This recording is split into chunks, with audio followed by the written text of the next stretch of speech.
எல்லாருக்கும் வணக்கம். என்னோட பேர் சுபா. நான் மணக்குடியிலிருந்து வரேன். ஹைகோர்ட் எக்ஸாம் எழுதி இப்போ அதில் செலக்ட் ஆகி 3 மாசமா அதில் தான் கோர்ட்டில் ஒர்க் பண்ணிட்டு இருக்கேன். பத்மநாபுரம் கோர்ட்டில் வீக்கெண்டு கிளாஸ் தான் அட்டன் பண்ணேன். நான் அப்ளை பண்ணி எனக்கு டிஎன்பிசி குரூப் 4 எக்ஸாம் எழுதுறதுக்கு நான் அப்ளை பண்ணதுலேருந்து எக்ஸாம் எழுதுறதுக்கு 2.5 மாதம் தான் டைம் இருக்குது. இங்கே வந்ததுக்கு அப்புறம் எனக்கு உண்மையிலே இந்த சென்டர் தான் எனக்கு நல்ல ஒரு ஃபவுண்டேஷனாக இருந்துச்சு. அது கண்டிப்பாக நான் சொல்லியே ஆகணும். இங்கே வந்ததுக்கு அப்புறம் எனக்கு கிடைச்ச டைம் கொஞ்சமா இருந்தாலும் ஆனால் நான் நிறைய விஷயங்கள் கற்றுக்க முடிஞ்சிச்சு. கொஞ்சம் டைம்லயே நிறைய விஷயங்கள் கற்றுக்கிட்டேன். அதை நிறைய ஷார்ட்கட்லாம் யூஸ் பண்ணிலாம் சொல்லி தருவாங்க. நல்லா இருந்துச்சு. என்னன்னா சார், எக்ஸாம்க்கு முன்னால் அந்த டெஸ்ட் அட்டன் பண்றதுக்கு முன்னால நான் படிக்கிறேனோ இல்லையோ, டெஸ்ட் அட்டன் பண்ணதுக்கு அப்புறமா நிறைய படித்தேன்.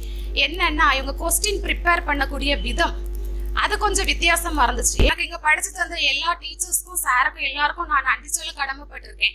இதோட இப்போ ஒரு வேலை கிடைச்சிருச்சு அப்படின்னு சொல்லிட்டு இதோட நான் ஒதுங்கி இருக்க மாட்டேன், இதோட நான் நிக்க மாட்டேன். இதுக்கு மேலேயும் என்ன எழுதி எதுலயாவது வெளியே இதை விட பெரிய போஸ்டிங்ல வர முடியுமான்னு நான் இன்னும் ட்ரை பண்ணிட்டு தான் இருப்பேன். கண்டிப்பா வருவேன். எனக்கு அந்த நம்பிக்கை இருக்கு. எனக்கு இந்த தன்னம்பிக்கையும் விடாமுயற்சியும் தான் என்னை இந்த அளவுக்கு பெரிய ஆளாக்குச்சுன்னு நான் நினைக்கிறேன். நான் ரொம்ப பெரிய லெவல்ல இல்லைனாலும் இருந்ததுக்கு இப்ப இருக்கிற லெவல் ஏதோ கொள்ளலாம்.